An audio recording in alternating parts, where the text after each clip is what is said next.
கீழை நாட்டு பிரபஞ்ச இயல் மற்றும் அது சம்பந்தமான உண்மைகளின் மன இயல் கருத்துக்களை இப்போது உங்களிடம் கூற விரும்புகிறேன். அவை தற்கால விஞ்ஞான கண்டுபிடிப்புகளுடன் எவ்வளவு ஆச்சரியமான ஒற்றுமை உடையவையாக இருக்கின்றன என்பதை நீங்கள் காணலாம். இவற்றுள் எங்காவது இயைபு இல்லாதது போல் தோன்றுமானால் அதற்கு தற்கால விஞ்ஞானத்தின் குறைதான் காரணமாக இருக்குமே தவிர அவர்கள் அல்ல என்பதையும் நீங்கள் காண முடியும். இயற்கை என்ற சொல்லை நாம் எல்லோரும் பயன்படுத்துகிறோம். பழைய சாங்கிய தத்துவவாதிகள் இதை குறிக்க 2 சொற்களை பயன்படுத்துகிறார்கள். ஒன்று இயற்கை என்ற சொல்லை மிகவும் ஒத்திருக்கும் பிரகிருதி என்ற சொல், மற்றொன்று விஞ்ஞானபூர்வமான சொல்லான அவ்யக்தம். மாறுபாடு அற்றதும் அணு, மூலக்கூறு, சக்திகள், மனம், எண்ணம், அறிவு போன்ற அனைத்தின் தோற்றத்திற்கும் மூல காரணமாக இருப்பதும் என்பதே அவ்யக்தம் என்பதன் பொருள். மனம் ஒரு ஜடப்பொருள் என்பதை பல்லாயிரம் ஆண்டுகளுக்கு முன்பே இந்திய தத்துவவாதிகளும் அறிஞர்களும் கூறியிருப்பதை காணும்போது நமக்கு திகைப்பே உண்டாகிறது. இன்றைய உலகாயதவாதிகள் எதை நிரூபிக்க முயல்கிறார்கள்? உடம்பைப் போல் மனமும் இயற்கையின் கூறு என்பதைத்தானே.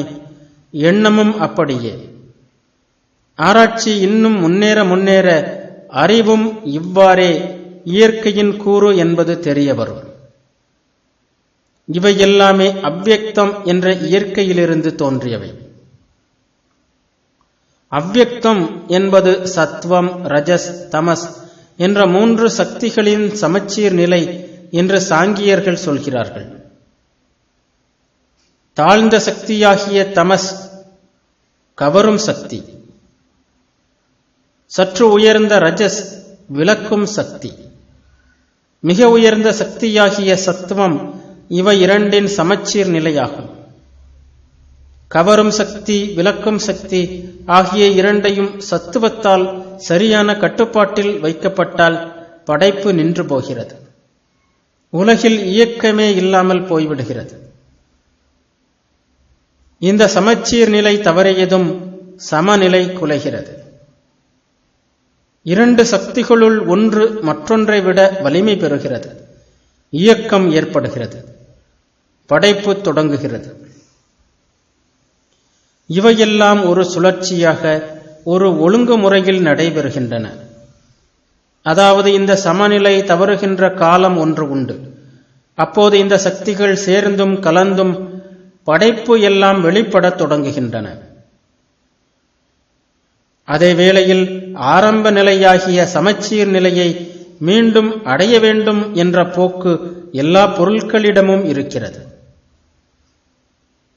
அந்த காலமும் வருகிறது. தோன்றிய பொருளெல்லாம் அப்போது மொத்தமாக அழிந்து விடுகின்றன. ஒரு குறிப்பிட்ட காலத்திற்கு பின் மீண்டும் எல்லாம் கலைகின்றன. படைப்பு தொடங்குகிறது. திரும்பவும் இது அலைபோல் மெல்ல மெல்ல அடங்குகிறது. பிரபஞ்ச இயக்கம் எல்லாமே தொடர்ந்து எழுவதும் விழுவதுமாக இருக்கின்ற அலைகள் போன்றே இருக்கிறது.